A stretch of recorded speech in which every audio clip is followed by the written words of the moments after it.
Have you ever felt like you're everyone's backup option? Like people only choose you when their first choice isn't available? That quiet ache of not being chosen. It's not dramatic, it's not loud, but it still leaves a mark. And lately, I've been feeling it more than I want to admit. So today, I'm sharing what it's like to be the person who's always there for everyone but never anyone's first choice. If you're new here, welcome to the quest for self. I'm Allie, and if you've been here before, thanks for coming back. Today, we're talking about the messy, honest work of choosing yourself when no one else does. This all started a few months ago when my brother was visiting Spain. My brother was visiting, but he wasn't staying with me. He was staying with my cousin. And when I asked him why, he said, "She asked, you didn't." And logically, I get it. But emotionally, it stung. Because in my head, I thought, I'm your sister. You shouldn't need an invitation. And it wasn't just that one moment, it was a pattern. He had trips with friends, plans with my cousin, and I'm over here feeling like the backup option, the person he sees when everyone else is busy. But here's the thing, that feeling didn't stay in Spain. It followed me back to California. Now I'm back home in California, and I'm seeing it show up in my friend group too.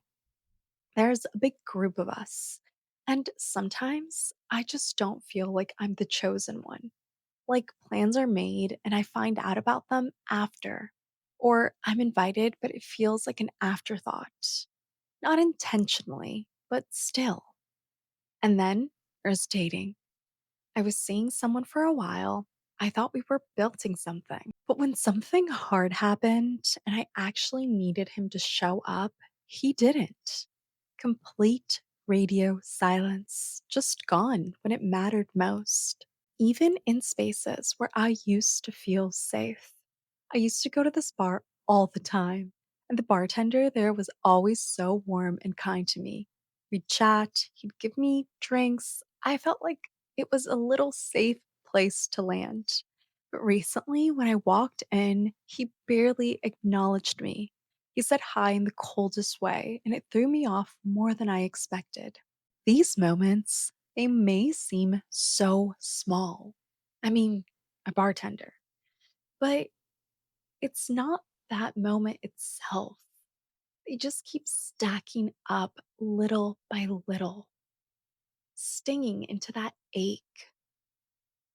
One rejection after another. My brother in Spain, my friend group here, the guy I was dating, the bartender.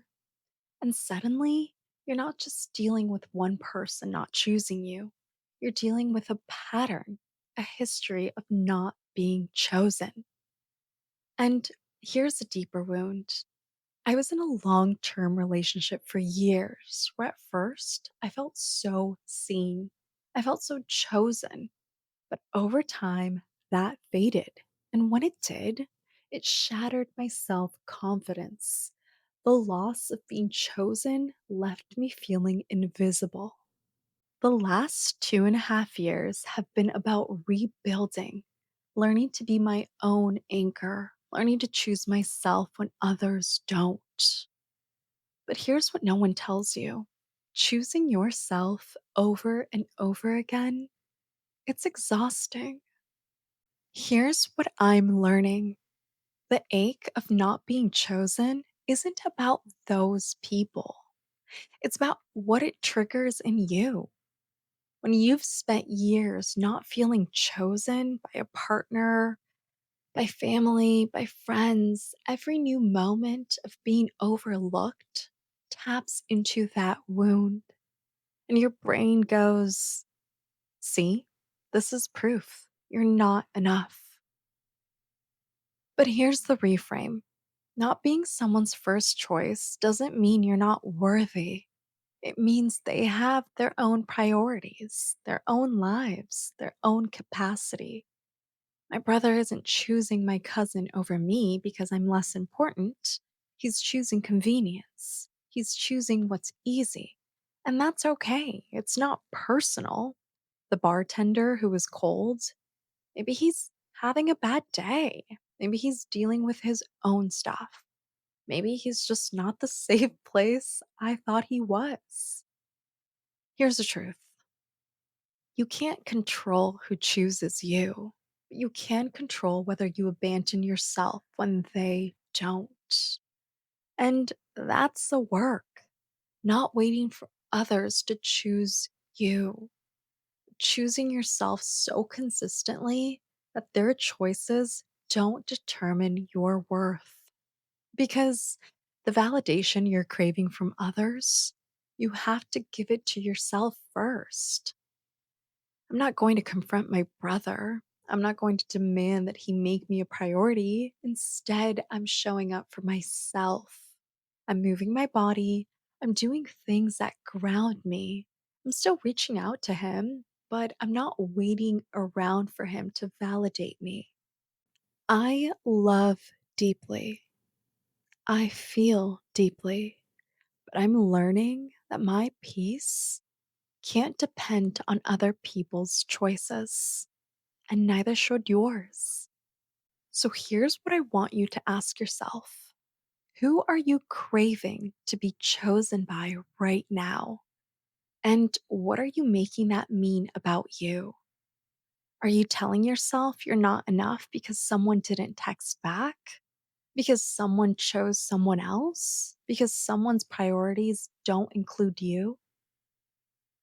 Here's your practice: choose yourself this week in one small way. Text yourself the thing you wanted someone else to say. Move your body even when you don't feel like it. Do something that grounds you, not because it'll make someone else choose you, but because you're choosing you. Because every time you choose yourself, you're proving to your nervous system, I don't need to wait for anyone else. I can be my own anchor. And that changes everything. You're not everyone's first choice, and that's okay, because the most important person who needs to choose you, that's you. And when you do that consistently, the right people will show up, and the ones who don't, you won't need them to. Thanks so much for listening to this episode of The Quest for Self. If this episode resonated with you, give it a like or share your feedback with me in the comments section. Also, don't forget to subscribe so you don't miss the next one. And if you know someone who needs to hear this message, share it with them. You can find me at The Quest for Self on all platforms. And one thing I always want you to remember: you don't have to earn your way to a better version of yourself. You're already becoming that person with every choice you make. Till next time.